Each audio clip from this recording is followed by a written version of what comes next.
let's focus on several manipulations you will use on a daily basis.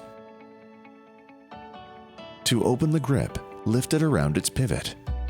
It will lock automatically in 2 position.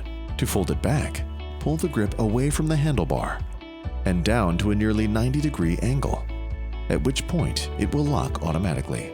To lower the seat, release the secure lever of the back handle and bring the handle to a 90-degree position.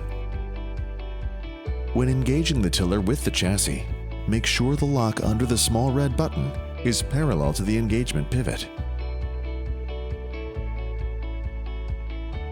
Tiller height adjustment is done by using the rod lever located in front of the ATTO. To remove the battery, press the release button and pull the battery out. To reinstall the battery, simply put the battery back in place. Back end first, and it will lock automatically in place. Driving console angle adjustment is done by releasing the lever, adjusting the angle, and tightening the lever in the required angle.